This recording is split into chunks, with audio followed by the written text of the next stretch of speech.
இது நாள் வரைக்கும் பார்த்தீங்கன்னா நம்ம பொட்டாஸ் வாங்க உரக்கடைக்கு தான் போனோம். ஆனால் இனி போக தேவையில்லை. பார்த்தீங்கன்னா நிறையா பொருளில் பொட்டாஸ் இருக்குது. அதில் ஒரு பொருள் தான் இப்போ நம்ம எடுத்து பண்ணுறது தேங்காய். ஃபஸ்ட்டு ஊற்றுனது தேங்காய், ரெண்டாவது ஊற்றுறது அந்த தேங்காயை கரைக்கக்கூடிய லிக்யூட். இதுதான் முக்கியம். அனைத்து விதமான எண்ணெயும் இந்த லிக்யூடில் கரைச்சிக்கலாம். ஒட்டும் பசியாகவும் வேலை செய்யும். இது பார்த்தீங்கன்னா அந்த எண்ணெயை பால் மாதிரி உடைக்கும். அதாவது எண்ணெயை உடைச்சோம் அப்படின்னா தான் எண்ணெயில் உள்ள சத்து 100% நம்ம மண்ணையும் பாதிக்காது, மண்ணுக்கு சத்தாவும் கிடைக்கும். இலை வழியாக ஸ்ப்ரே பண்ணும்போது அந்த இலைகள் மேலே படியாது. நம்ம காதி சோப்பு இந்த மாதிரியான சாம்பிள் எல்லாம் கரைக்கும் போது எண்ணெய் மஞ்சளாக இருக்கு.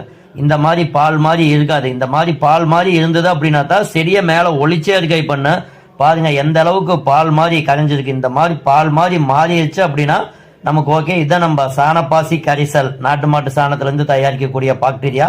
இதை கொடுக்கறதுனால அந்த எண்ணெயுடைய பவரை பல மடங்காக நமக்கு பெருக்கி கொடுக்கும். பாருங்க இந்த மாதிரி நுரை வந்ததுன்னா தான் நமக்கு ரிசல்ட்.